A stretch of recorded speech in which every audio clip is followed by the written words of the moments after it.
I'm all out of bubblegum. Good morning, Drakars. Should you save your village or save the world? Let's talk about it. Through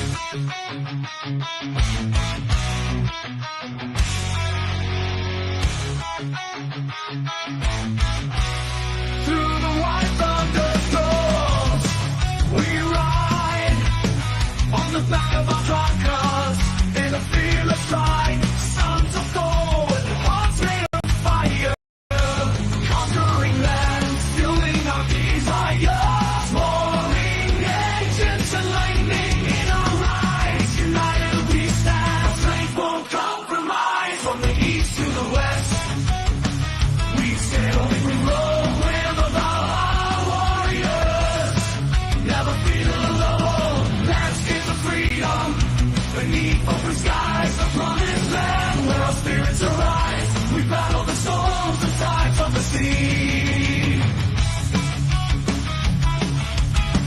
Now we've arrived in the land we're meant to be.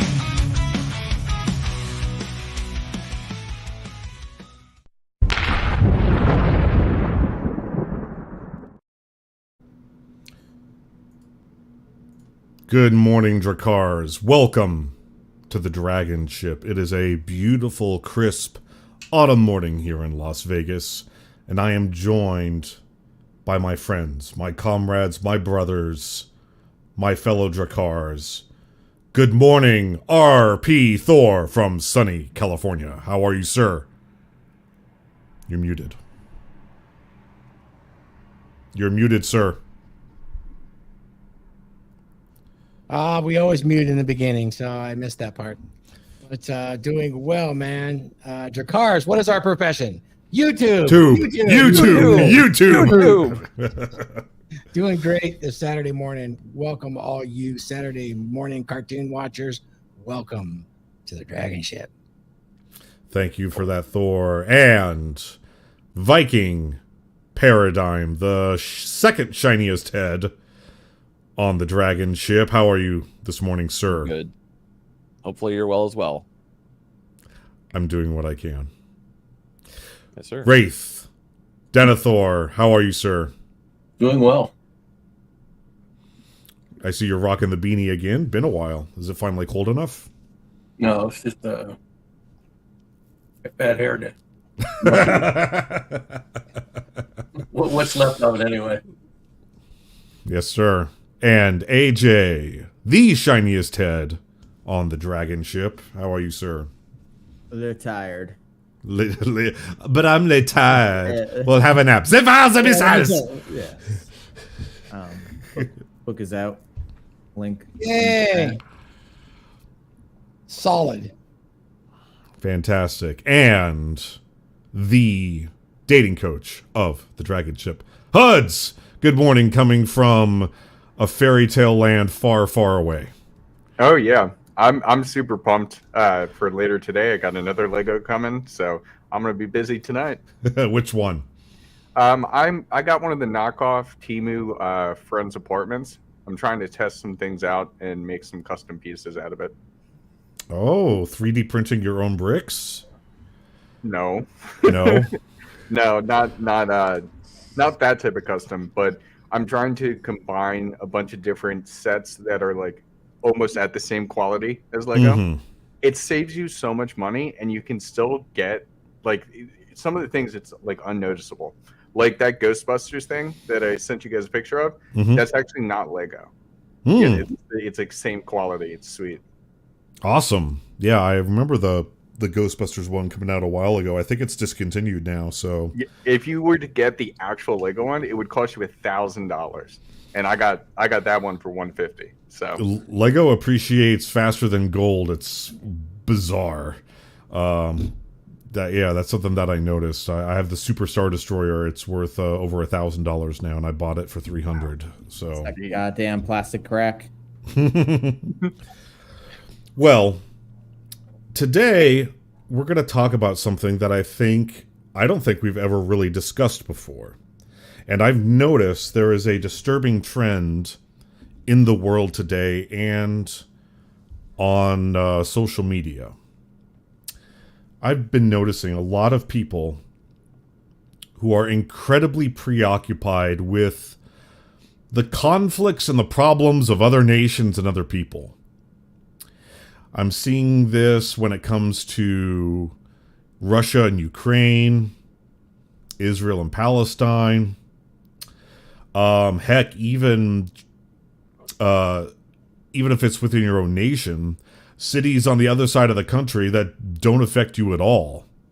Or maybe the way a company that you didn't even buy their products to begin with, mistreating their employees. Like, how many of you guys actually still actively buy things like Pop-Tarts? I don't. I don't know if any of you guys buy Pop-Tarts or anything else from Kellogg's. I don't think I have a single Kellogg's product in my house. But now people are all upset over Kellogg's putting like dye and stuff in their food. Like, well, they've been doing it for 30 years. Oh, now you care? Why do you care now all of a sudden? And instead of showing up at the Kellogg factory, I don't know, maybe just don't buy that crap for your kids? I don't know, just a thought. And so I've really started to notice how when people try to concern themselves with a whole bunch of issues, that it almost drives them insane. And one of my favorite streamers, like him or not, Asmongold, got a 14-day suspension from Twitch this week because he had the audacity to say he didn't care about Palestine, he didn't care about Israel, fuck them both.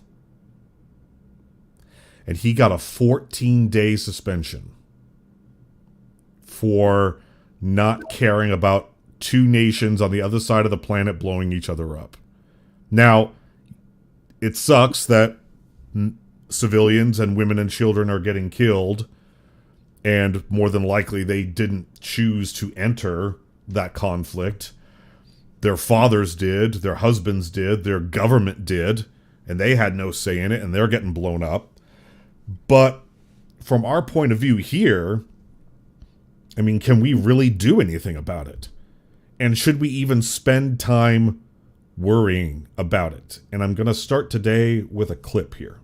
And then we're going to start to go around the Dragonship and talk about this. I'm going to try to make sure we don't get hit here.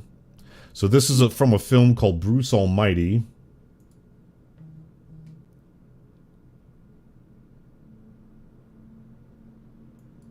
So what's happening is, in case you haven't seen the film, Bruce has been given the powers of God because God wanted to take a vacation. God, in this case, being played by the wonderful Morgan Freeman. But a few days into having the powers of God, God unleashes the prayers upon him.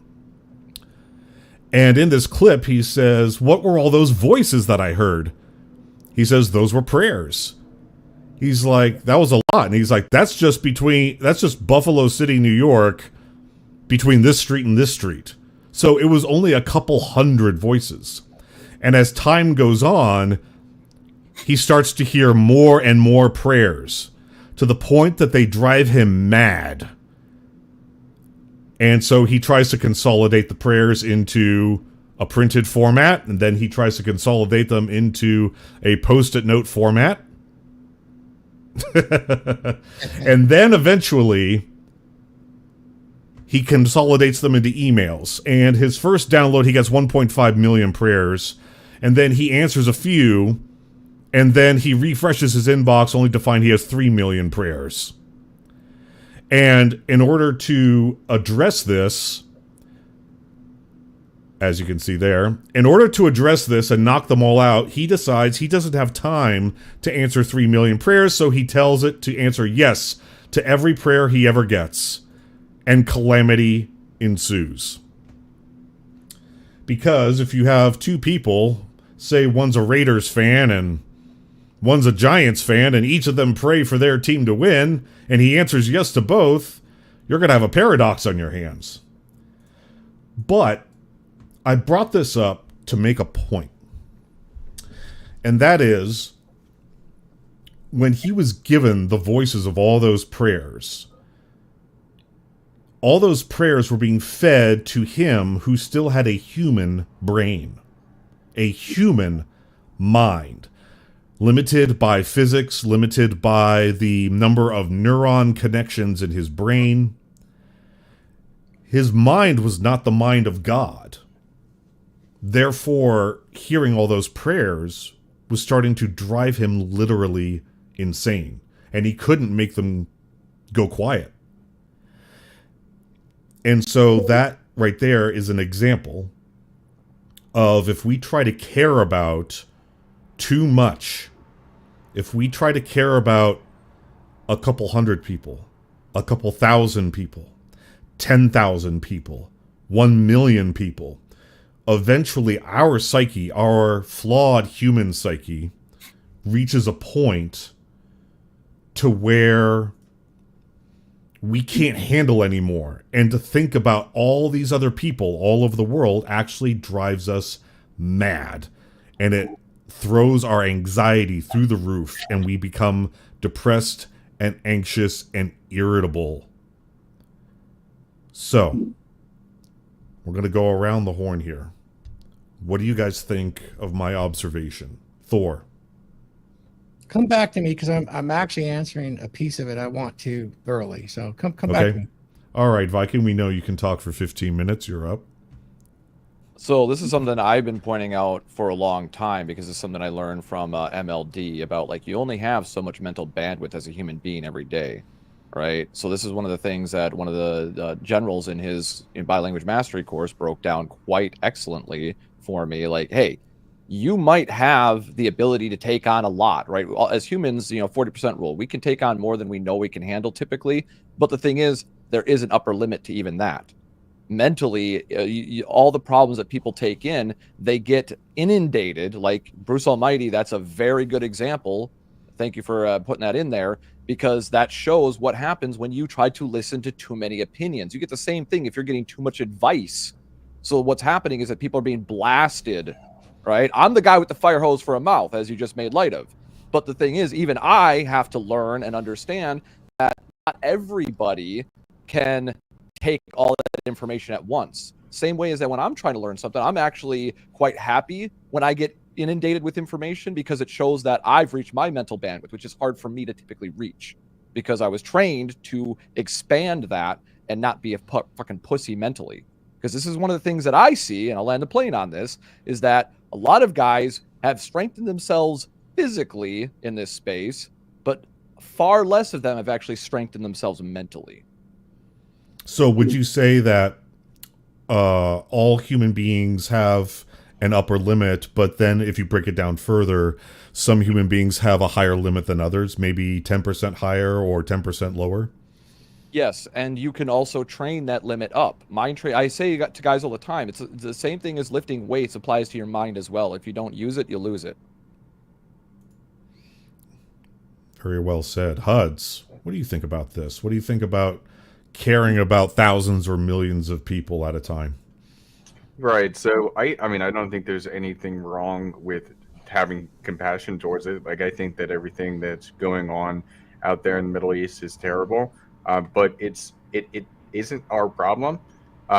And going back to you can't help others until you've helped yourself first.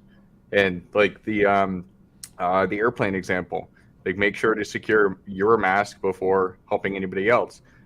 When I look at what's going on within our nation right now, and we're focusing on other problems that really shouldn't have to involve us, and we're throwing money there when a lot of the American people right now are struggling, well, no wonder there's all this type of infighting going on. I mean, heck, when I woke up today and opened my phone, the first thing I saw was on X that there was like another mass shooting in Philadelphia last night. It's like, okay, great, awesome. Like, why are we focused on everything else when we haven't even focused on ourselves first? So do you think, actually, you know what? Scratch that. I will come back around when we talk about this in part 2. AJ, what are your thoughts on this? And as a veteran, I can empathize with the people on the ground, and both the major conflicts are going on over there in Europe and the Middle East. But overall, my take is I'm using mastery, sprinkling a little bit of cynicism. Not my fight, not my problem. It's all fake, GHEY, and retarded.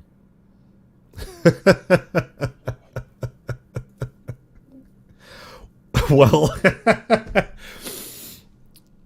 I wasn't expecting that, but I mean,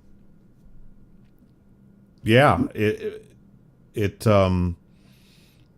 because from our point of view, it appears actually just kind of stupid, right? I mean, because you got this crappy part of the world, and we're kind of zeroing in on this one specific issue for a little bit, but it seems like it's one of the crappiest parts of the world. It's just desert, it's just rocks and salt water. There's not a whole lot to it, but yet people have been obsessed with this portion of the world and have been killing themselves and others over it for thousands of years. Like, it's not even that great. Like, you can't grow crap there. Like, why is this so special? Why are we all obsessed with it? Hey. You gotta be careful, though. The yams that people make TRT out of are there. Yeah, there you Just go. saying. Wraith, sir. Oh, yes. If you don't help your neighbor when your house is on fire. Yeah, that was just my point. Yeah, like you got to take care of you first to be able to help anybody else. Wraith, you've been around the block a few times. You've seen a lot of chaos. What are your thoughts on that? Well, I wrote an essay about happiness, and this is really something that's mostly prevalent in the Western world. As all your basic needs get met and stuff like that, people look for reasons to suffer. All right, because they don't have any challenges in their life, and they're trying to create challenges so that, and they're artificial. They're trying to create those challenges so that they can be engaged in groups or engaged in what they think is, the humanity. So, a college student that's going to college here, their tuition is being paid, they're given a place to live, and and they're receiving an education. They don't have anything. There's nothing that they can worry about. They're not struggling. All right, and so they decide to socially struggle. If they're not physically struggling or emotionally struggling based on their place in the world, then the only struggle they can create is emotional struggle, and that's when they latch on to these things that they think, hey, this is unjust, and it's a way for them to project themselves as caring, and they get some validation from that. They Definitely. get validation when other people agree with them. They get validation when they see themselves on TV. So it's a phenomenon that's really relevant in the West, whether it's in the European West or this country. And I think you look at Canada, they're dealing with a lot of craziness, and we are too, but they're dealing with a lot of craziness because they want to take a lot of different ethnic backgrounds and stuff and create a homogenous society. That's not life. There's always going to be things that you understand from your background that I don't understand. I can accept them, but it doesn't mean I have to understand them. When you talk about people rioting and stuff for a cause that is 200 years old and has, for all intents and purposes, been eradicated 70 years ago, they're looking for that struggle. And it's a natural thing to do, and it's because we don't have enough struggle in our lives in the West. We've solved most of those problems about existing. There's abundant food, there's shelter, and all those things.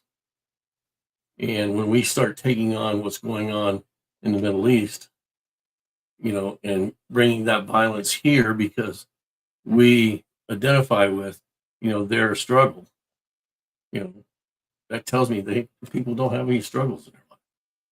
So let me ask you something, Wraith. What would be an example of, say you're a young person and you have no problems? I mean, like literally, just like what you described.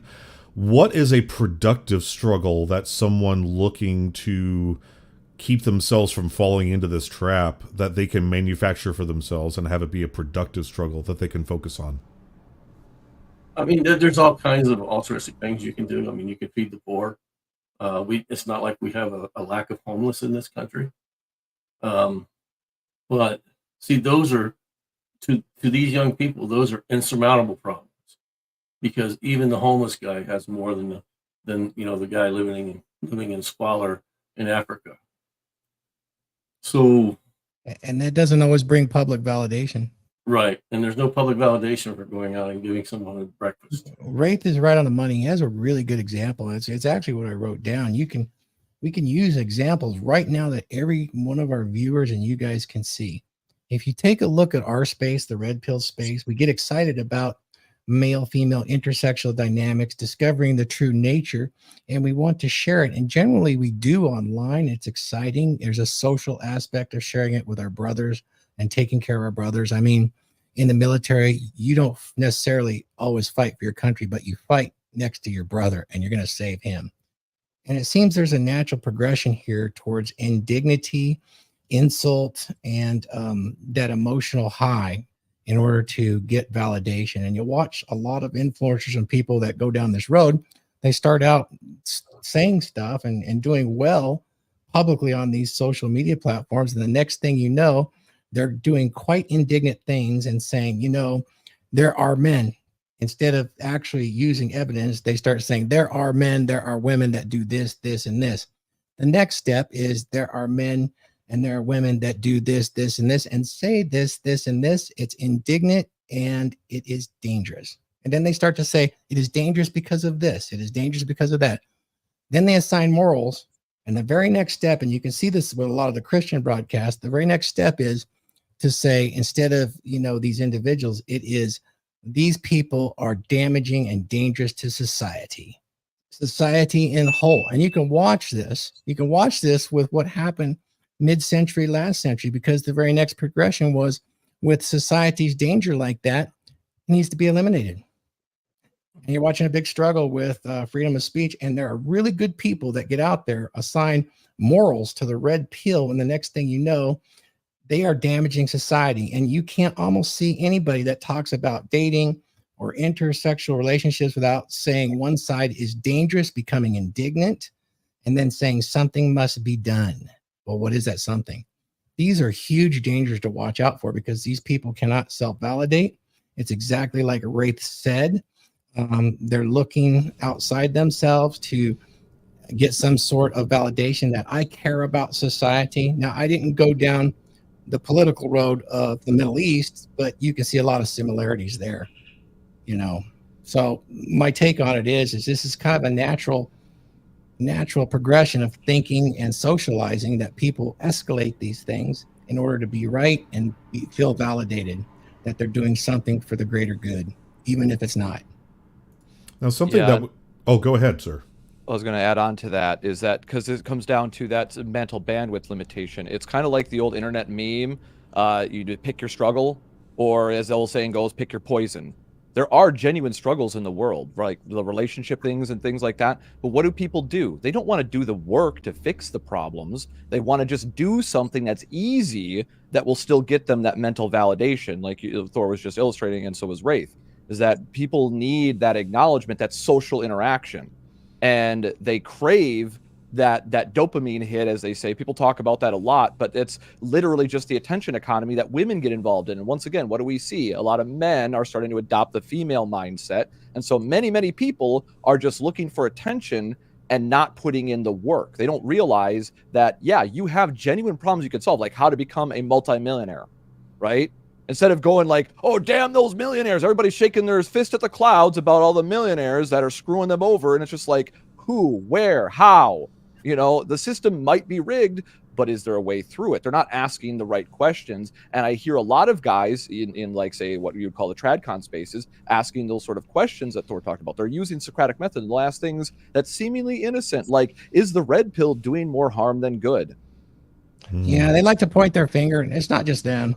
That's all. They like to point their finger and say, look at them. They're bad. They're dangerous. They do this. They do that. And point the finger and then call for others to do stuff. This is pretty lazy and it's very, very common. Well, and the thing is, the question obfuscates the truth, right? And that's what people don't pick up on, is that what is the truth? The truth is that red pill guys aren't the ones making men mad by making them red pill. What's happening is there's genuine problems with relationships due to this idealistic thinking that's been adopted in society of people not wanting to do the work and focusing on busy work over practical work. And what happens? We end up in this churn cycle, as Rollo calls it, where people just constantly are getting emotionally upset about things externally and not addressing anything internally. Yeah, I really do think the secret is self-validation, teaching people to be able to validate themselves ultimately results in more fulfillment. And, you know, that's more important than immediate happiness. And that would definitely lend a hand towards that type of attitude. Well, but they're created by false narratives. Okay. Yeah. You know, men aren't, for the most part. I mean, and I'm not saying there's not abusive men out there, but most men aren't out trying to rule the world or women or anything like that. They're out trying to live day to day and find some modicum of happiness, okay, or contentment. And, you know, and they're trying to do that based on what their requirements are, their standards are. And that gets translated to all men because they stretch the generality out to that point. And, you know, if you look at both sides, men, you look at the black pill men, they think they should be entitled to women with no work. And women think they should be entitled to equality or equity with no work. It's just something they're entitled to. It's not something that they work for. And the people that get left behind are the weakest of the weak. Those people, you know, that I talk about, the homeless and the young men that can't realize advancement and those kind of things. So, you know, the red pill starts from that standpoint. If you want to realize, you know, what you want, this is the work you've got to do. And, you know, if every man was out there self-actualizing, for some reason, women think that leaves no room for them. And, you know, they can't self-actualize in the efforts they want to self-actualize in. And that's not true. I mean, like, this is the most wealthiest country in the world at times. And, you know, there's no limit to success. Correct. You know, but we have to put these artificial limits in place in order to seek, you know, that validation so that I feel like I'm struggling. And that's my point. There is no struggle in Western society, really, you know, for the majority of people. And we're not looking at the struggles of the people that actually are struggling, the homeless, whether it's from mental illness or lack of money or that stuff. We're not looking at how can we support those people. We're looking at, hey, there's this thing that I think is wrong way over in the Middle East. We need to do something about that. Let's do something about the violence in our own country. Let's do something about the homelessness in our own country. It doesn't make the money. But you're right. It doesn't make the money. It doesn't receive international recognition. It doesn't even receive national recognition. You know, and that's what they're looking for. They're looking for that validation, you know, and there's no consequences if you do it in a group. Because if you do it in a group, you're all protected. Thor's brought up a very good point. When I was in the political circles in Washington State, we called it helping Inc. If there's no money involved, the altruists wouldn't be involved at all. The tax money would not flow unless the unless it was for a cause that they could make money off of. So we called it Helping Inc. It's true. Have you guys noticed, and of course I have an example here, but I'm sure the viewers have also noticed that whenever there is someone protesting usually a far left cause, that they typically have a look about them. Have you guys noticed this look that a lot of protesters tend to have? Yeah, it You comes even from see Robert identity there. politics and Marxism. Absolutely, they do that. Yeah. Mhm. It's very tribal in nature. Ugh. Human beings are sapiens at the end of the day, which is a form of animal. People tend to forget that. And the thing is, as well, talking about the homeless topic, I've been homeless twice in my life, once as a child and also as an adult due to, fuck ups. But here's the thing that I found interesting when I was homeless and talking to other homeless people. I only met one other man that was actually trying to not be homeless anymore in my entire time being homeless, both times. And that was a guy that actually got divorce raped and had 3 kids. His wife completely fucked him over, rug pulled him on the whole marriage shit when he thought everything was good. He didn't even know there was a problem. And she just fucking rug pulled him one day. And then it had all this like manufactured evidence. And then once again, I'm taking his word for it. But he was down bad, and he was actually like, well, I'm not even mad at her about it. Like, he wasn't even bitter. He was just like, I just got to get a job, and I got to get back on my feet. So that way, when my kids do grow up, like, they could actually get back to me and, be proud of me. But he was the exception. Most of the people I talked to, you know why they were homeless? Because they didn't want the responsibility. Yeah, but that's within itself is some form of mental illness. Yeah, like back to that whole thing when I was in the political service, I did run for city council. I did a ride along with Bremerton City PD, and most people who are homeless that are trying to get out of homelessness, you won't see them. Most people you do see that are homeless on the streets are there because they made a choice or they're addicted or, like Ray said, mental health. Because the ones trying to get out of homelessness, they're working. It may only be for $2 an hour, but they're working. And they're embarrassed. So think about from the standpoint, what does it take to have an individual give up on themselves? nowadays, it seems like not that much. Well, I mean, it does take a lot. I mean, there's some psychological factors that cause that. All right. But I'm just saying, if you have someone that's homeless, that's, if they're not drug addicted, or they don't have some psychological condition, just the ones that have given up, they're just, they're to the point where they feel they have nothing to live for, and they don't want to struggle because it's easier not to. All right, and that there's something driving that. Yep. And it's the same thing if you look at the black pill. They've given up on women altogether. Why? Because to them the juice isn't worth the squeeze, or whatever you want to say, but there's more to it than that. And I have yet to find and talk to a black pill guy that truly has given up on women, but I have seen them where they've given up on themselves. They've given up on their own ability to,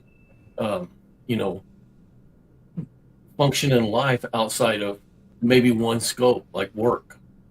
Yeah, I've seen that too. I've seen them go that way to where when they're asking for help, the way they seek validation, at least some of them, particularly when I'm consulting, is that whatever is tried, it doesn't work. It actually fails horribly. And that gives them a sense of validation in that they're very special because nothing works on them. Right. I watched that actually grow in commonality. And that's kind of unusual, but that's some kind of a symptom of the mentality, the worldview that's being put out there for some reason. I think it's prevalent here in California, where the state really encourages them to be downtrodden like that. But maybe I'm wrong. No, I think you're right, and I think in most of these cases, when you look at extremists in any part of society, it's all them embracing victimhood based on the lack of being able to self-validate. And then somebody offers a solution that's in power that actually enslaves them. At least that's my view. Right. I mean, it creates, for all intents and purposes, it creates another religion. Yes. Bingo. And Yeah, what are the with its own morals, right? exactly its own 10 commandments, its own doctrine, its own leaders that can cast you out, etc., like very almost Catholic-like in its rigidness, excuse me. And that's Yeah. like probably the least red pill guy here. So, there's a lot of philosophies within the red pill I don't agree with, and I'm very vocal about it. Yeah. But if you look at intersectional dynamics and stuff, that's all true. That's human nature, and it's both biological and physiological and psychological. Are you really opposed to the philosophy since it's not a philosophy, or just what some creators like to broadcast? And you and I have talked about this. It's mostly what some creators broadcast. Remedies, prescriptions. Yeah, you disagree with some prescriptions.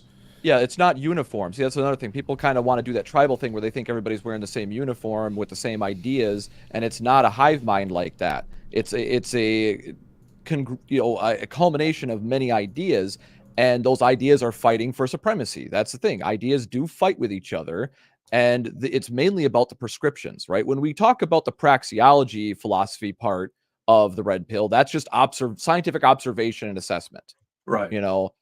But once people take it past that, well, these are my observations and assessments, that's when you get into the prescriptions, and that's when you get into people's biases interfering with the truth, right? The truth is the truth. There's what I call universal truth. That is the shared reality that we all live in, that no matter how much you want to ignore it, you can't ignore it, right? If I break my leg, I can't just walk around pretending I didn't break my leg. That's reality. And other people are going to see if I'm, even if they believe me that my leg isn't broken and I start walking around, they're going to be like, your leg's broken, dude, go to the doctor, right? They can tell, but what are they, even if they're agreeing with me, yeah, his leg isn't broken. What's going to happen? Like, well, broken legs are a construct from white supremacy, right? And then what's going to happen if I don't acknowledge the problem? I'm going to continue to suffer, and other people are just going to stand around continuing to watch me suffer and not say anything. Right? That's the kind of the world we live in right now. Right, but one of my problems is even the praxeology becomes a religion. And that's where you get all these. It's like taking the praxeology and saying that's the Catholic Church, and then you have Martin Luther. Let's say Martin Luther's one version of that praxeology. Then you have, Don Baptista, he's going to be another version of that praxeology. And it's not uncommon to see churches fight with each other. No different than it is to see within the red pill, they fight with each other. So those are all ideologies. So praxeology is just the acknowledgement that all behavior is intentional at some level or other, and that can be observed. And by the use of probabilities, you can draw conclusions. No, I categorize that as religious in nature. You can take that and develop your own ideology about it. You can, but now it's not a praxeology. Right. Yeah, I know what you're talking about, Wraith, because this is something that I was just discussing with a friend yesterday, is that there's a difference between the actual truth and the reality of things, and then the perception and how people are responding to that perception. There you go. Mob mentality, more or less. And that's what you're seeing in what you're talking about, is these little groups that form based on the tainted bias. Yeah. Like, look at the black pill right now. Like, a lot of the black pill guys I've been interacting with recently have been claiming emphatically that the red pill ripped off the black pill. That's how delusional these guys are. It's like, how can you be walking around with a proudly proclaimed derivative name from a metaphor? So you're demonstrating you don't understand the metaphor, and you have poisoned the truth. Turn it black, even. Right. And what once again, that shows that, what is the left going to say? They're going to call out some racism bullshit on that. Like, what the fuck? How are you making that negative? Because that's what they're saying. They're all doom and gloom. Oh, you're making me want to parody Rolling Stones. I see a red pill and I want to paint it black. I couldn't resist. Couldn't help myself. So silly, because all it is do you choose objective truth, or do you choose the known perception? The perception of the truth. It's just two choices, right? Yep. That's all it is. And so something that I've been seeing, guys, with a lot of these people, and And AJ here lived up in Seattle, or the Washington area, excuse me, where he probably Seattle Metro is fine. Seattle Metro. Okay. Yeah. So I've been up that way. And for those of you who may not know, I used to live in Eugene, Oregon. So like on the hierarchy of woke, it's like number 1 is San Francisco, number 2 is Portland, number 3 is Seattle, number 4 is Eugene. So Vancouver is number 4. Vancouver, Washington, or Vancouver, Canada? Canada, BC. Okay. Well, I'm talking United States. Okay. Fair. So yeah, Eugene is basically Portland light. So that's why it's still pretty high up there. And back before I knew what was going on, I mean, let's be honest, guys, hippie chicks are easy poon. Let's just come right out and say it. Hippie chicks are easy poon. They have practically no morals. They're loose, and all you have to do is start talking about horoscopes, chick crack, and you can get into bed with them. Crystals. So yeah, crystals, incense, body massage, coconut oil, bam, you're in, right? So Freaking love it. But red flags or green flags? Yes, I love 'em. yes. So before I was started to become aware of how everything was going on, I did notice this trend where the more left wing or more open-minded the woman was, the more she deviated from what we call like typical beauty norms. So even if she was thin and relatively good looking, she would still have the septum piercing. She would still have the colored hair. She would still smell bad. But most importantly, her house was always a complete disaster. Her home was absolute, even if she lived by herself, her home was absolute trash. Dirty clothes all over the floor in every room. Dirty this, dirty that. Dirty dishes piled up in the sink. Flies and things like that. And people are like, oh, Mike, how could you? Like, when you're young and dumb and full of cum, you take what you can get, right? Because you can't get anything better. Well, so yeah, their places were absolute trash. And I noticed that the more trashy their home, the more of an activist they were, the more they cared about others. There's the flip side to that as well, where they don't have that outward appearance, but they still keep that view. Their houses are actually clean, but they give you what they call the Pacific Northwest cold shoulder. Oh, but those are people that are just about their business, right? No, it could be like a fucking barista working at fucking Starbucks that looks normal, but she's got those rage and activist views. She gives you the cold shoulder because she thinks she's better than you, even though she's working for the $2.30 an hour at Starbucks. And so what I started to notice as my worldview shifted and I started to hang out with different kinds of people, I started to hang out with more conservative people. And I noticed something. The really, really conservative people, they cared a lot about their family and their community, and their houses were immaculate. They were clean. They were organized. Their cars were clean. There were no dirty dishes in the sink. They were well groomed.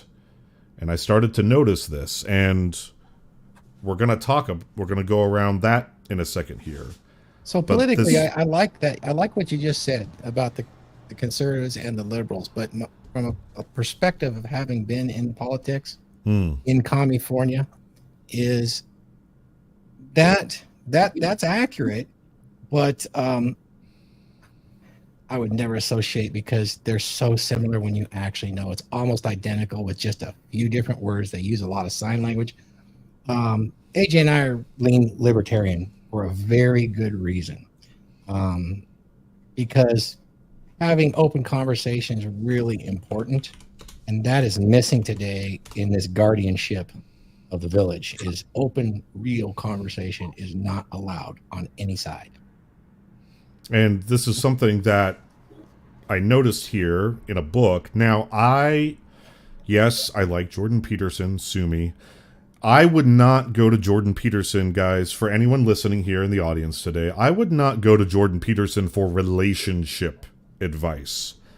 I would sooner go to someone like Rollo for insight on intersexual dynamics. I wouldn't necessarily go to Jordan Peterson. Jordan Peterson is an outlier who married his high school sweetheart, or college sweetheart, excuse me. Most of you are not going to be able to do that.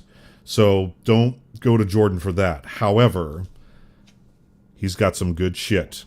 And page 147, 12 Rules for Life, rule number 6, set your house in perfect order before you criticize the world. Yeah. I can 100%. I 100% can get behind that, because I've noticed that when my house is a mess, I can't focus. It becomes chaotic in my mind.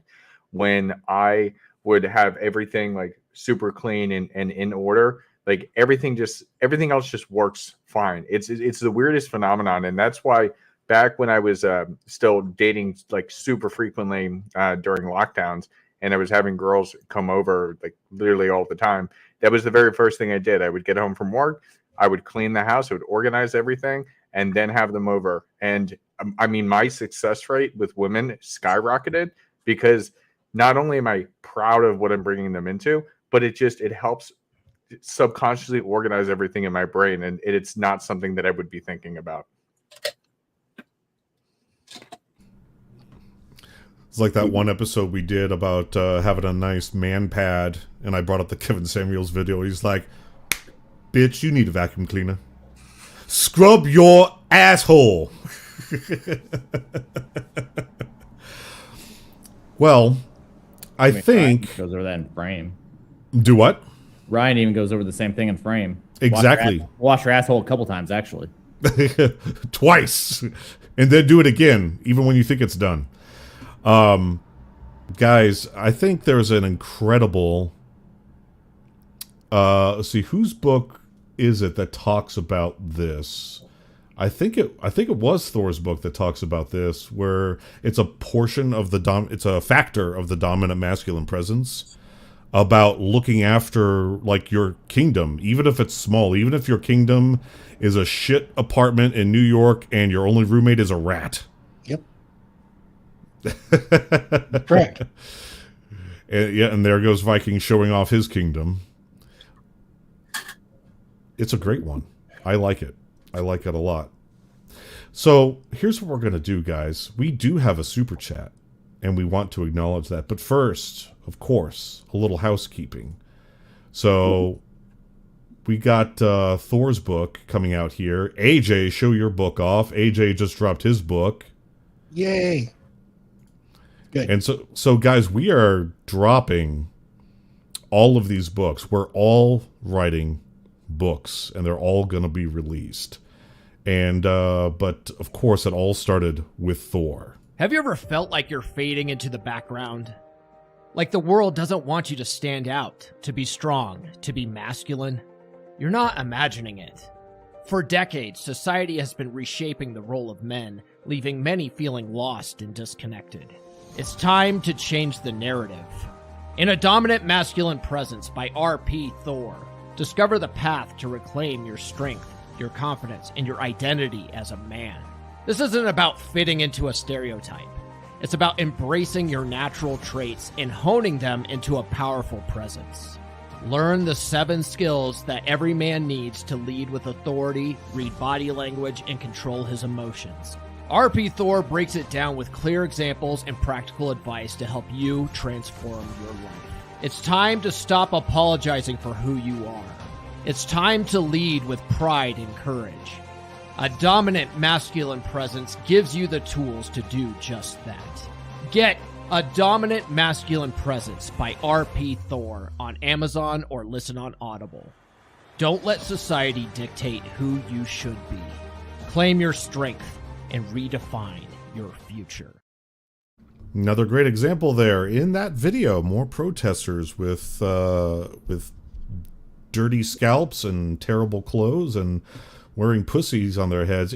If men went out protesting and we wore penises on our heads, I'm pretty sure we would get arrested, right? Like, that's not a stretch of the imagination? Nah, we'd all be labeled sex offenders and have to register and bullshit like that, Yeah. probably. Yeah. Hey, Mike, can I make a comment real quickly? Something that's important that came up on a review is that when I published the book, I made a mistake on the back cover. I didn't catch it. I talked one line that said traditional masculinity needed to come back. That's not what it's supposed to say. Throughout the entire book, it's conventional masculinity and it's defined. It's defined that way for a reason. However, anybody that looks at reviews is going to say there's an advocacy for traditional masculinity. That is not the case at all. Why would I say something like that and try to define it here for the Dragonship? And I've talked to all you guys about this, and you've done such a wonderful job in your writing, because I think you agree with me, is that conventional masculinity is different than traditional. Traditional follows a series of traditions, routines, rites of passage that differ culture to culture, as recognized as masculine by the body of men in that culture and the body of women in that culture. Conventional masculinity, which is what the original book is all about and what we're writing about, is when we say conventional, it crosses all cultures, meaning that it can be recognized as masculine and manly by men and women across the planet as masculine.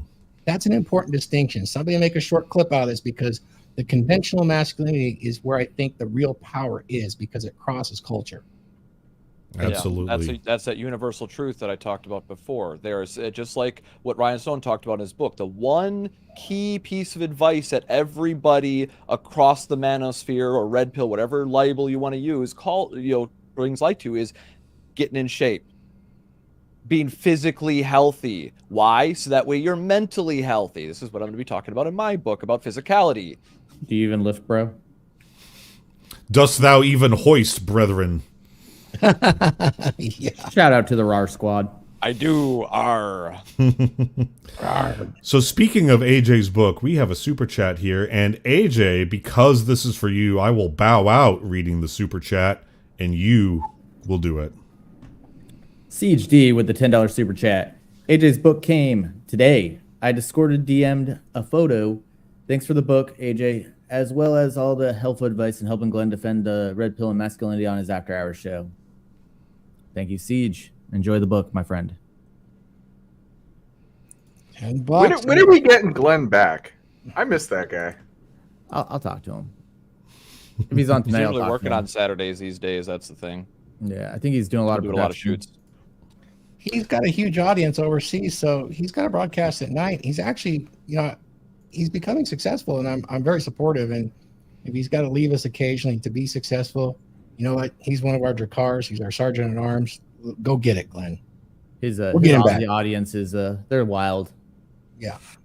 They get a little vocal and a little irritated. I should sell my book down there. They need it. Yeah, well, there's a lot of overlap between the TradCon community there, as well as a lot of people that are into like the debate topics and stuff like that. Yeah, So a lot of people. So that's interesting. I watched an evolution, and maybe we can address this some other time.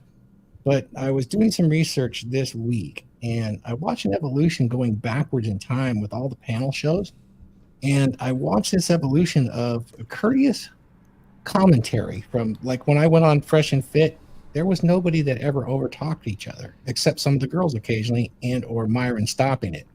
To the evolution of today, where nearly everybody on the panel shows does nothing but overtalk each other, turn their mics up. It's pretty amazing that it's happening so universally.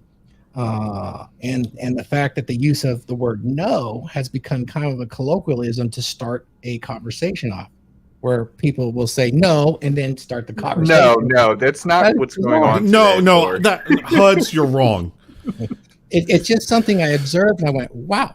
I've been on a lot of those shows, and now I see just this intense over talk and the use of the word no. I'm sure it's just a fad, but I've kind of been laughing at it lately. Have anybody noticed this? It's a human thing. We all have an innate desire to correct or clarify. And as somebody that has like obsessive compulsiveness, I do struggle with this myself. Even just now when you're saying I want to jump in and be like, I want to say this and clarify this. But what do I got to do? I got to bite my tongue, hold back, and wait my fucking turn. So yeah, having some etiquette and decorum in conversation, which can lead to really productive friendships. I think that's not always the, good for a good exchange of ideas and values. However, I know it's quite entertaining. A lot of people. So I want to now bring the topic into the second part. So it kind of sounds like we're all in agreement that we've observed a consistent pattern with human behavior that if people focus their energy outwards and try to fix the world before fixing themselves, it only ends in performative virtue signaling and ultimately disaster for the individual. And a lot of times disaster for the very cause that they claim that they're trying to champion. So it kind of sounds like we're all in agreement there. So now the question is, for ourselves and for anyone listening and watching right now, is, okay, well, that makes a lot of sense, guys, but I'm 26 years old. I live by myself. I don't talk to anyone. I do my job. I come home, and yeah, I go to the gym, but I don't talk to anyone. I come home, I play video games, I go to bed, rinse, repeat. What is my village? If I'm supposed to look after my village before the kingdom, I can't, and I'm not an elected official, right? I'm not the governor of Nevada, so I can't worry about what's going on in Carson City or even down on Las Vegas Boulevard. That I can't concern myself with that. So guys, where does a man's village begin? And how far out does it go? Obviously the governor, his village is the state. The president, his village is the nation. But that's not 99.99% of all men. So the rest of us, where does our village begin and where does it end? AJ. Your village begins first and foremost with yourself. Like, there's a phrase that Cappy uses all the time that I think a lot of us need to start using a little bit more. I'm surprised I did not go over it in my book, but no one's coming to save you. You're only responsible for yourself at the end of the day. Contextually, you can move your kingdom into other places. Like me being a lead at work, my kingdom extends to my subordinates underneath me. Granted, it's only one technician that works with me on nights, but he's part of my kingdom at work. When I'm on the Dragonship or hanging out with you guys are part of my kingdom at that time. It's almost like frame in a way. All right. Huds, what about you? Yeah, interesting question. And I think that everybody has different sized, and I like that word kingdom more so than village, just for the sake of how we're talking about this. Everybody has a different size, and you really just determine how large you want to make it. So, for example, like my main core village is me, and it's my girlfriend, and it is like the immediate world that we live in here, the home. But it does extend outside of that. I've got the portion of my kingdom, the village of Wark. I've got the village of the Dragonship, as AJ was saying. So you really can extend it as big as you want. One thing that everybody notices when they grow up, the amount of friends that they have and the amount of people that they talk to shrinks. It's just a natural part of growing up. And it did kind of suck for a while when I thought back to what it was like in high school or college, where it's like everybody is friends. But then you really hone down into the exact people that you care about the most in life, and you get along with the best, and you really just, you just improve that group to be the best it possibly can be. So I think that size-wise, it really comes down to what you can handle. Some people can handle a lot more than others. I have overextended before, and when you're trying to juggle so many different like villages within your kingdom, well, you can't effectively move anymore, and you end up crashing and burning or get burnout, like we talked about a couple weeks ago. Awesome. That's really good. Now, Thor, now, Wraith, forgive me for forgetting if you have children or not. I know for a fact Thor does, so I'll go to Thor first. Sure. Thor, I assume that your village or your kingdom obviously extends around your children. It does. I actually look at it, have changed and looked at it differently for many, many, many years now. I like everything that Huds said. I think that's actually very, very accurate.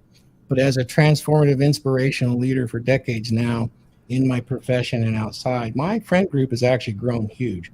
Almost every single influencer in the Red Pill I met before they were even on YouTube and spoke with.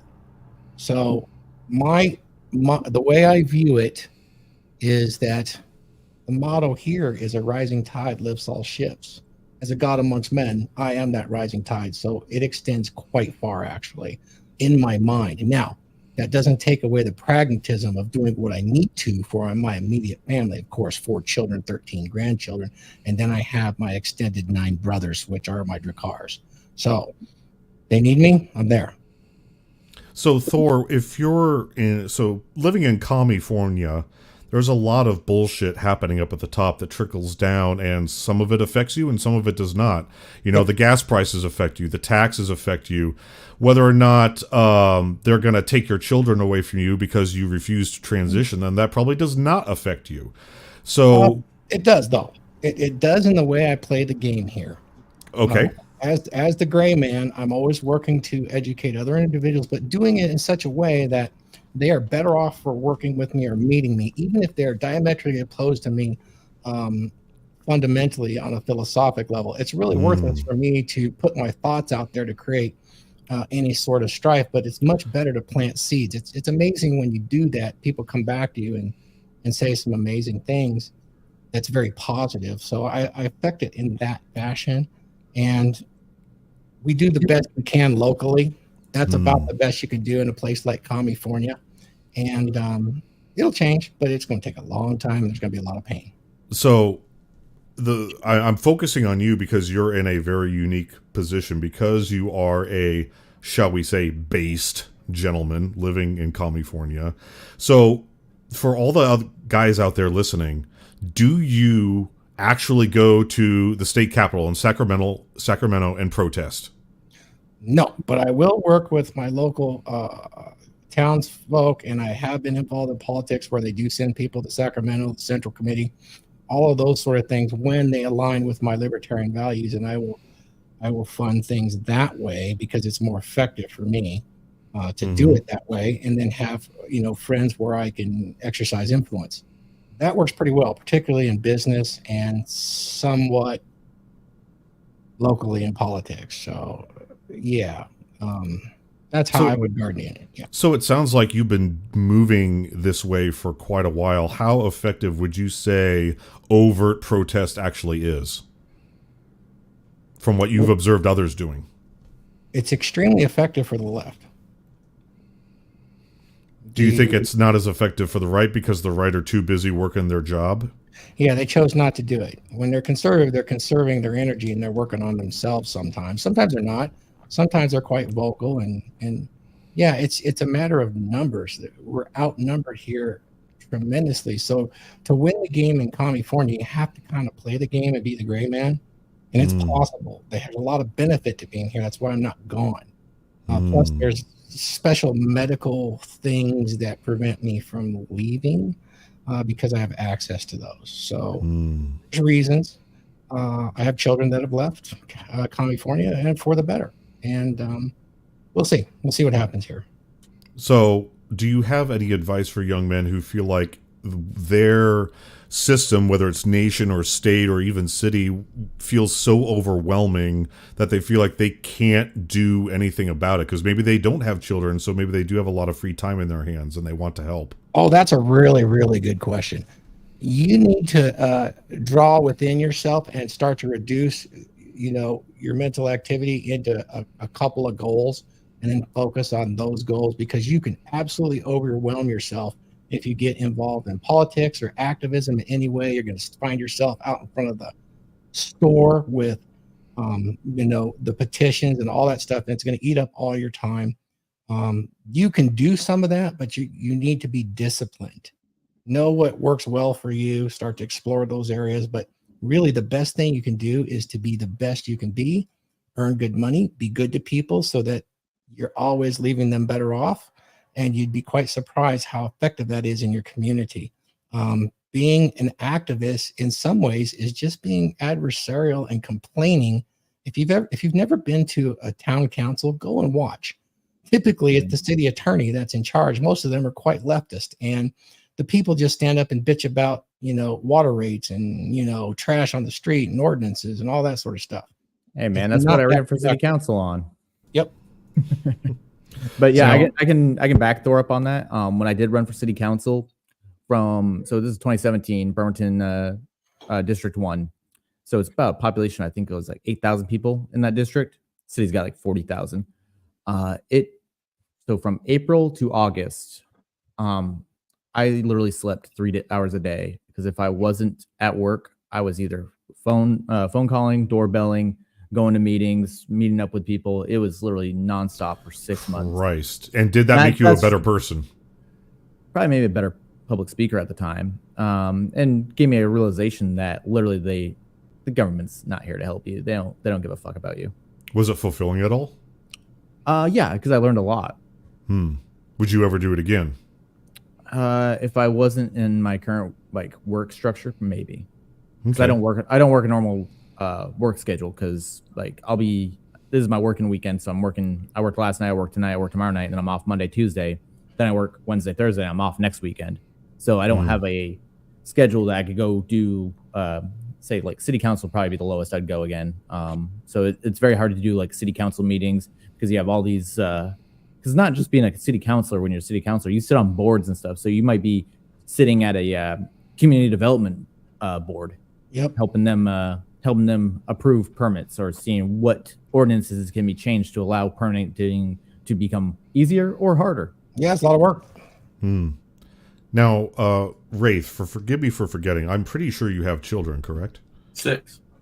Yeah, I thought so. So does your kingdom extend around your children and grandchildren? I think it does. I mean, I've got 22 grandkids and Holy damn. grandkids. If I'm trying to keep up with Thor. So No. I raised my brother, man. We're just working toward the same goal. yeah. I think life is multidimensional. It's not I have my family here, and I mean we can isolate portions of our life. Work is one thing, family something else, friends are over here. And I mean you can compartmentalize that so they never reach. I think I've done that most of my life because of being in the military and then going into police work and those kind of things. Those type of jobs keep you pretty limited to your social structure. I think that's by design in some respects because you build your relationships based on same values, equal values and equal trust. So those communities are fairly closed, and I've lived in most of my life I've lived in those closed communities. So family first, work, which has always been towards country for me. Family, work, and friends. As I've got older, family spreads all over the place. Work gets less important and friends become more important. I think, with Thor and a couple of guys in our group, I'm probably closer with them than I am my own family now. Not my kids, but my brothers and sisters and stuff. Because, they went out and developed their own structures. And I'm only a small part of one structure in their life that, and we're all old. So, but I think it's multidimensional. And I think you have, for me and, my experiences and the jobs I've done, it's been pretty much compartmentalized. So, as far as getting active in community, I've worked in public service or, military and as a police officer. So those actually prohibit you from being political. So as I get to this point in my life, I'm probably more political now than I've ever been in my life. And I'm an independent. So, I'm looking at who's going to create the country for the generation of my grandkids, my kids, their kids, and then the future. Because like I said, I have 7 great grandkids now. Man, congratulations. I didn't know that. Yeah. Tarl, what about you? How big is your kingdom? Where does it start and how far out does it go? Well, this kind of comes back to something I've talked about before, is that people always meme and say what's going on in the world right now is clown world, right? And I agree with this because I say people's mindsets are upside down and backwards. And so when it comes down to my kingdom, it goes back to something I was also taught, and that was also talked about in a movie called The Mask of Zorro, where he's teaching him how to sword fight, right? Anthony Hopkins Zorro is teaching Antonio Banderas' Zorro how to, he's got him in these groups of circles. He's in the middle of this room, this big room, and there's all these circles around him, and these are the circles of influence. So for me, this is how I assess it, is that I have circles of influence around me. The same way that the Aquaman gentleman in MLD's group talked about, control the controllables, you're the number one controller. That's me in the center. Then I have my girl, my son immediately there. Then I have people like my mom outside of that, immediate family. Then there's friends, my girl's family, so on and so forth, extending out to the rest of the world. And what I see a lot of people do is that instead of focusing on a proper priority, right? I have a priority list. What's the most important task to get done first? They have flipped that. That's the clown world. So what's happening is that they're focused on all the things outside and working inward, rather than focusing on all the things inward and working with their way outward. And that's what you see Thor is able to do very well, is that he's focused on his inward self first, and then he's projected his circles of influence ever outer, and that's the ripple effect. You are creating the ripple rather than trying to toss a pebble and create a ripple out there and somehow you're going to get a feedback effect. No. By the time that ripple gets back to you, it's going to be less potent. It's better that the ripple extends out, and then the people that you affect will cause that ripple to grow. So that's how I think about it conceptually. Those are my circles of influence. And now I do primarily focus on those very present literal circles of influence that I have. But then I also do have the ability to say things over the internet through the podcast and whatnot, where I can create more ripples with other people further out. But I'm still focusing on myself first as the main priority. That enlightened self-interest. Put on the oxygen mask on yourself before you try to put it on your son. Because if you pass out and he doesn't know how to put the mask on, you both die, right? If I get the mask put on myself, even if he passes out, I can put the mask on him and get him back to life very quickly. Understanding the reality and having the correct order is the key. And a lot of people have been either lied to, or they wishfully think, creating those little niches that Wraith spoke about earlier, where they create their own religion. Yeah. Yes, sir. There it is. Thank you. Yeah.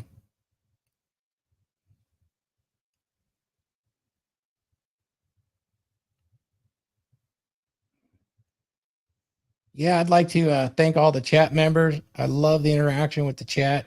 Love to hear your commentary on your castles and how it extends. I mean, being an Asgardian, it's pretty wide for me, my social influence, and what I consider nearly all of humanity as part of my family. This is something that's not really always widely discussed, but I love the folks that really do want to see a brighter future for all of humanity, even if they're angry at a political side for their opinion, and or even some of their violent tendencies. They know not what they do, and objective truth, empirical truth is important. Perspective truth, okay, it's valuable.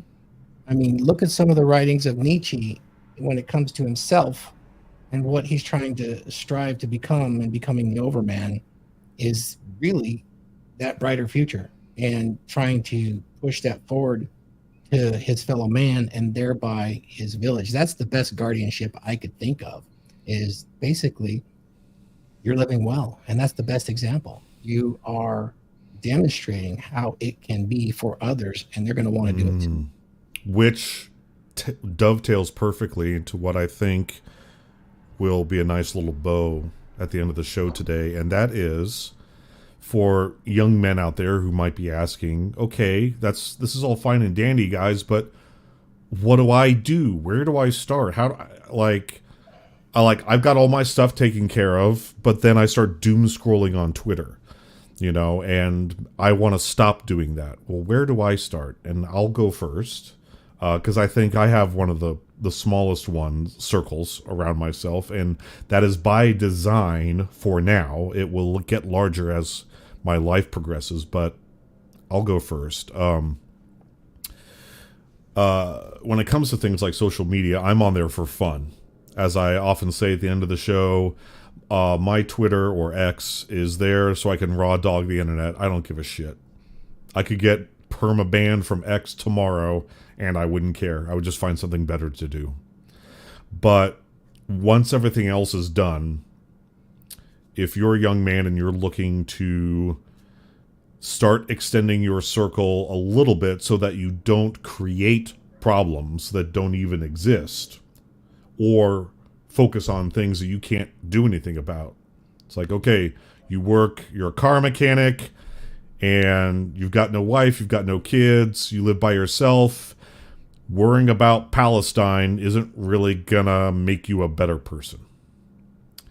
And so the first things I would suggest would be hit the gym, because there's a couple hours right there you can kill. And especially when you first get started, you're going to be so exhausted, you're just going to come right home and go to bed. Like, you probably won't even have the energy to eat or even shower. You'll just come home and go onto the floor or couch or bed or whatever it is you sleep on. I would start there.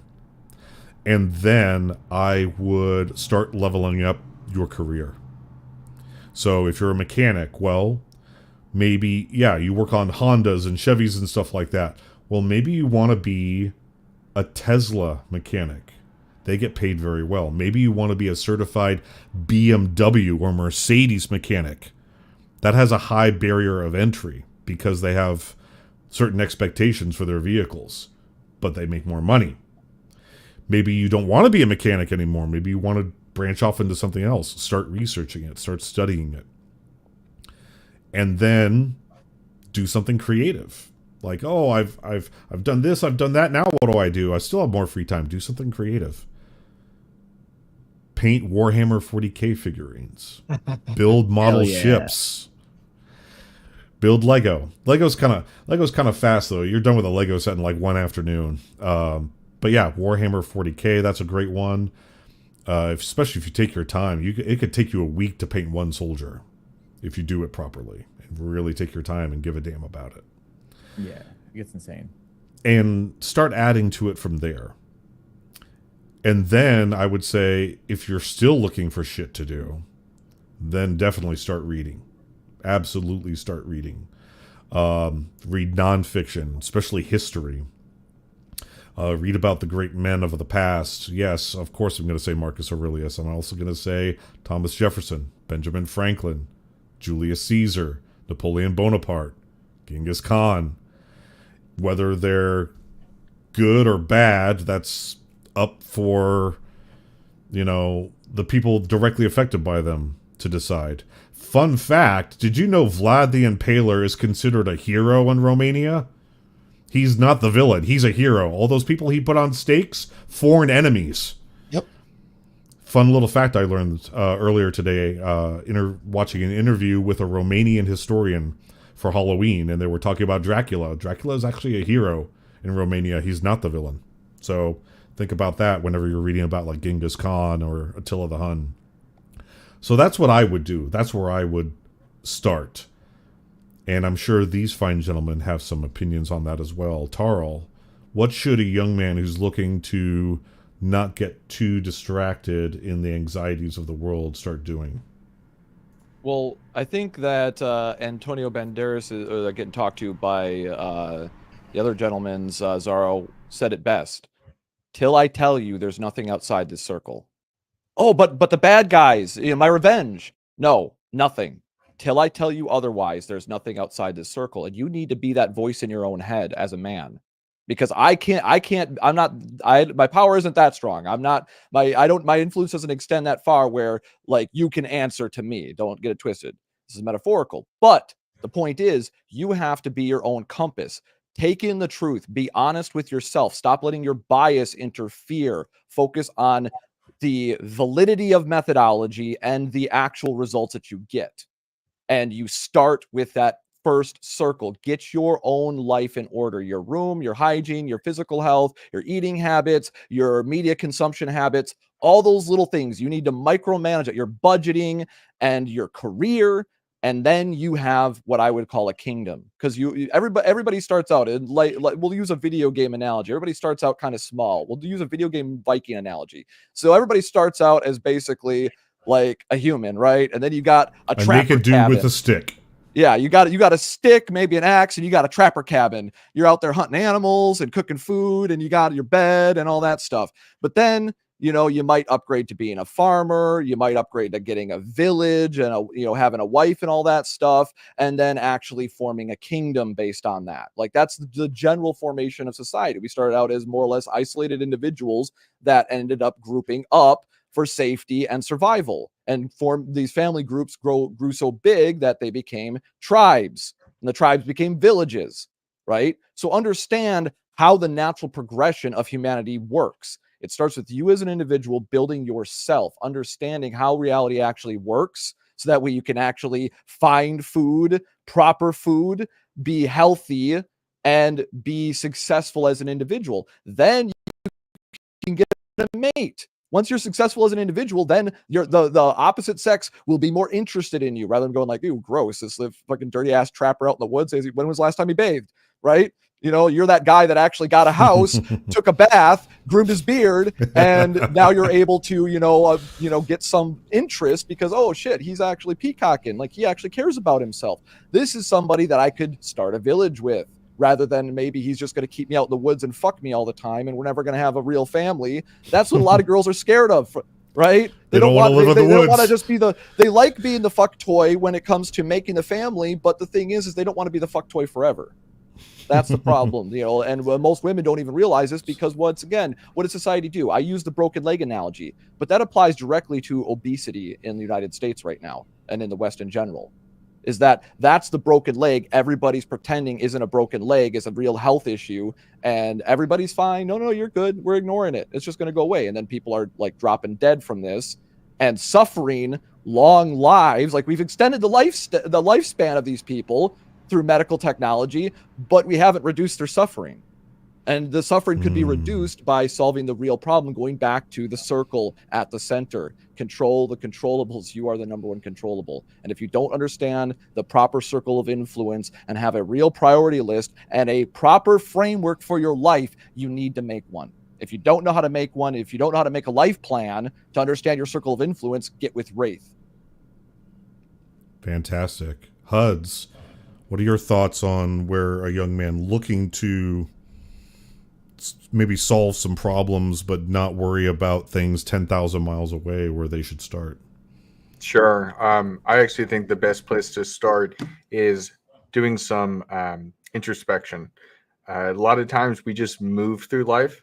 It's just the motions, and we get pulled into certain villages within the kingdom that is your life.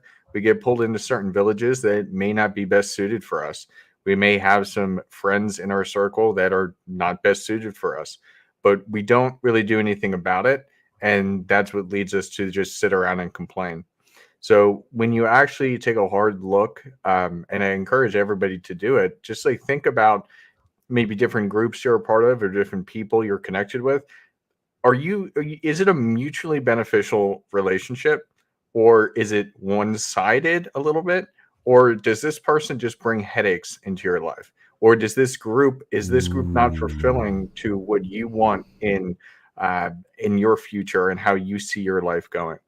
And by doing that cleanup, I mean, it's kind of like cleaning your room or cleaning your apartment or cleaning your house. You're just organizing things a little bit better so that you can continue on and have that foundational structure to really reach the potential that you're looking for. Wow. You got me thinking, man. Damn. AJ, what about you? I think no one said it yet, which surprised the crap out of me, is first step is you got to get comfortable with being uncomfortable. Like, a lot of guys that come into this space, I think Thor and Wraith can probably back me up because they've done a lot more coaching than I have.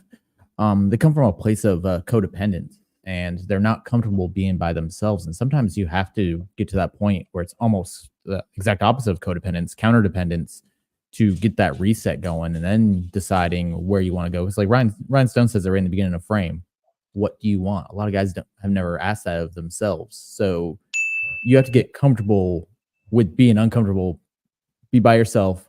If that's too much for you, I do recommend getting a dog, because loyalty has its own reward right there, and dogs are loyal. I can't believe I didn't think of that. Yeah, because having another living creature that you have to look after, and you know, the amount of attention it needs varies on the species, right? Like dogs need more than cats, but you still have to take care of it, and it's a discipline.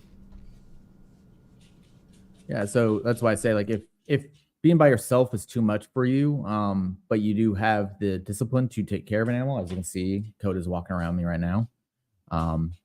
Get a dog. Yeah, they're super loyal. She's fairly easy because she's a Dutch Shepherd. But yeah, that's what I got right there. Just get uncomfortable with being uncomfortable.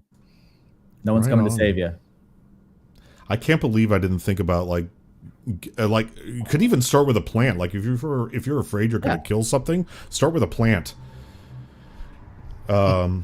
Rafe, what are some things that a young man looking to not get too involved with things they can't change, what can they start doing to improve their mental health like this?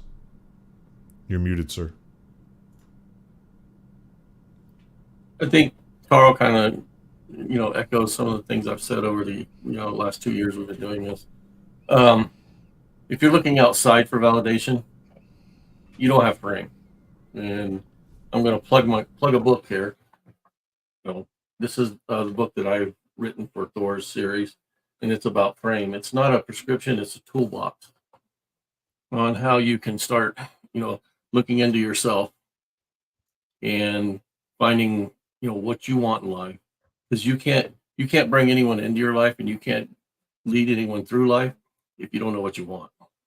You're out there without, you're a rudderless ship, I guess is the best way to put it. And,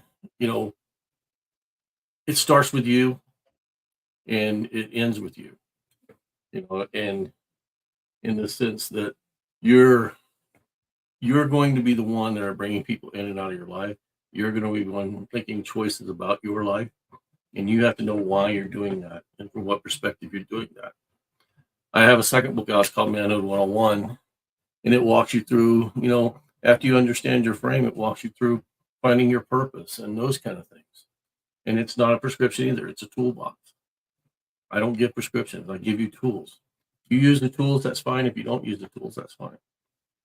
But if you're not listening to yourself first, you're listening to everyone else all the time.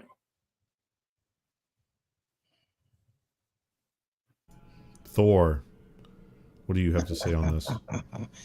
Everybody said all the right things. I'm not going to expand upon that. The book series that these guys have done is phenomenal. I really appreciate that. I will say this, though. If you're a young man and you're not quite grounded yet, get a skilled trade. Be a firefighter, a cop, power lineman. Get something that's very much a demanding but exciting skilled trade. It could be carpentry, whatever it is. That goes a long way to giving you discipline that you can push into your life and gives you a lot of resources. That's a little bit of a different take than the other guys, because the books have plenty of suggestions for you to self-center yourself and be able to self-validate. All super important. Now, you can find the link to my course on how to be a power lineman in the chat, but I also want to direct you guys to this right here. Guys, this is Redbubble notebook and a diary. Look, there's a couple books on there in the shield wall. It's skills every man needs. And you can find that, and you can find this shirt. It just released on Redbubble. Here is the link in the chat. Enjoy. Have some merch from the Dragonship, guys. Other than that, God, 246 viewers. I thank you all. I'd like to be more interactive with all of you. You can always find me on becomedurable.com, and of course, here on the Dragonship.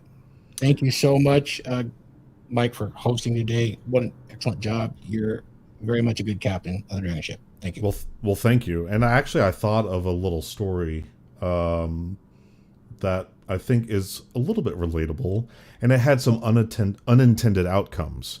So, as we wrap up today, when I first moved to Oregon, and I started my new job, and I got my apartment and everything, I would come home from work, and I was kind of bored, and I decided to build something. And I had never built anything out of wood before, ever, in my entire life. And so I went to Lowe's, and I bought a bunch of pine planks, little 2x4s, and I bought some wood stain, some sandpaper, some nails, and a hammer, and a saw. I had never bought a hammer before. I had never owned a saw before. And I thought to myself, I want to build something. And I decided to build a wine rack.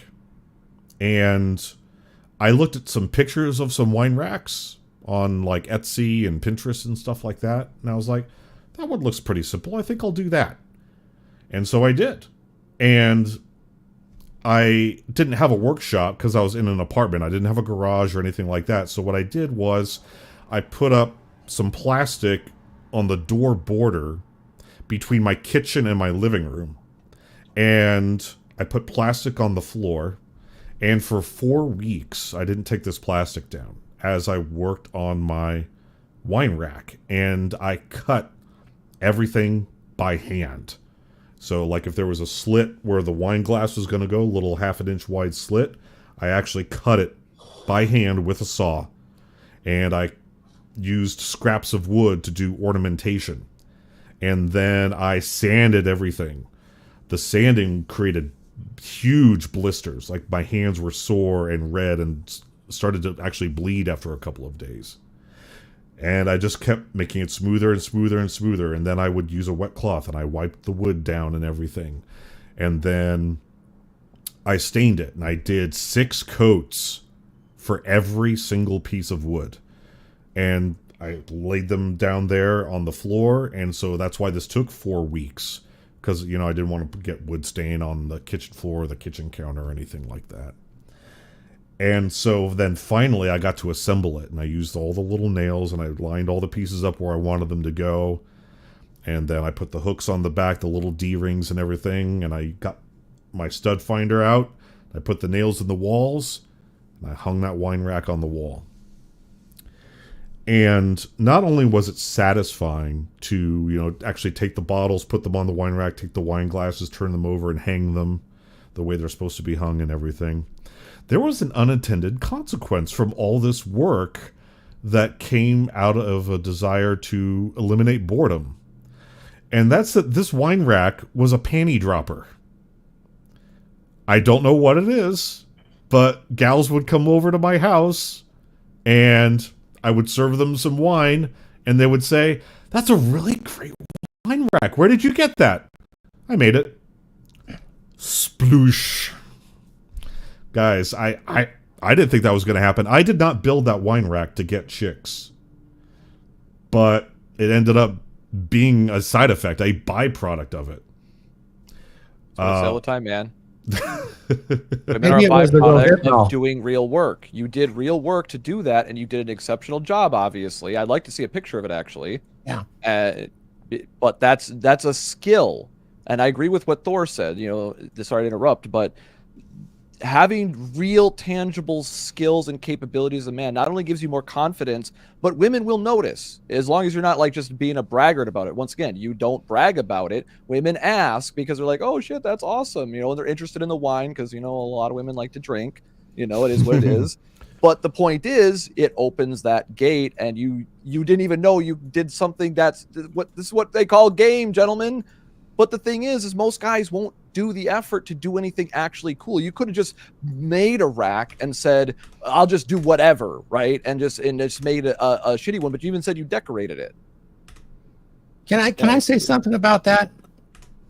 Just in my experience, when I personally interact with people, most guys will do something if you're demonstrating that as an example. They want to keep up. It's when they're at a distance that they don't, for some reason. And maybe that's because I personally interacted with people and I see that more closely. But most guys will want to do that. I get the questions of that, but it's when I'm personally interacting that they don't ignore it. They ask the question and want to do some of the things that Tarl's actually saying. But if you're at a distance, yeah, no. And there it is, Tarl. Excellent. And that's the key thing. That's just an example, one of many. You could have other things that maybe you wanted to do, what skills you wanted to learn, and these things do matter in real life. Like I said on a previous show, I made a resolution when I was quite young that instead of entertaining myself whenever I would get really bored, I would educate myself in something or try to consume something. It wasn't what I was involved with, so I could still switch my mind up and get diminished burnout, but I'm still informing myself of something that actually matters, even though I'm using it to distract myself. Because what's happening right now in today's day and age, people are allowing themselves to be distracted by so many external things that they're creating more external problems by neglecting themselves.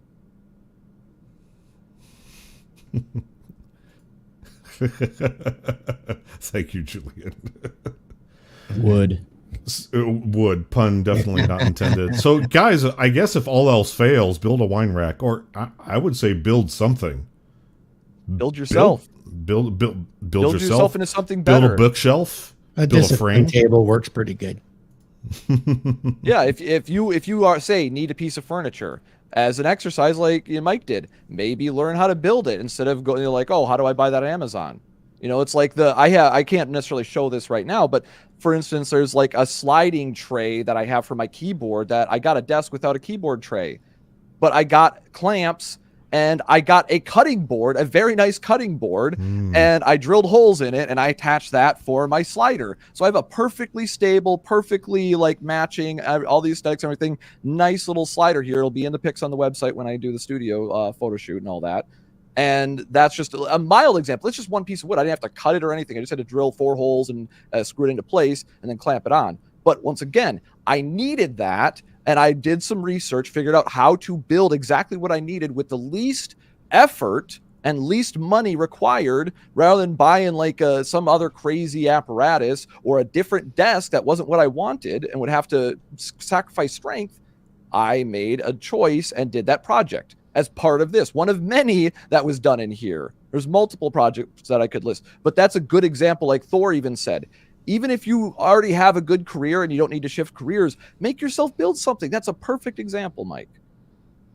Thank you very much, Charles. And thank you, all of you, for this wonderful show today. I'm very mellow. I'm very calm because the weather's so nice. It's 65 degrees. There's a little bit of a breeze. The sun is shining. It is a gorgeous day here in Las Vegas. And I actually have some Brotherhood members from Donovan's circle, if we want to talk about circles, coming to visit me here in Vegas within the next few days. So I'm looking forward to seeing them. I'll be posting some pictures on IG and X and other places. But I want to thank you all for joining me here today because, you know, I didn't have the most energy here today, but it's because I'm just very at peace right now. Because it's just, life is so beautiful, and I'm loving it right now. And I'm glad that I have Drakars, such as fine gentlemen like you, with me here today. And with that, guys, let's pay tribute to the book that started all of these books, R.P. Thor. Have you ever felt like you're fading into the background? Like the world doesn't want you to stand out, to be strong, to be masculine? You're not imagining it. For decades, society has been reshaping the role of men, leaving many feeling lost and disconnected. It's time to change the narrative. In A Dominant Masculine Presence by R.P. Thor, discover the path to reclaim your strength, your confidence, and your identity as a man. This isn't about fitting into a stereotype. It's about embracing your natural traits and honing them into a powerful presence. Learn the 7 skills that every man needs to lead with authority, read body language, and control his emotions. R.P. Thor breaks it down with clear examples and practical advice to help you transform your life. It's time to stop apologizing for who you are. It's time to lead with pride and courage. A dominant masculine presence gives you the tools to do just that. Get A Dominant Masculine Presence by R.P. Thor on Amazon or listen on Audible. Don't let society dictate who you should be. Claim your strength and redefine your future.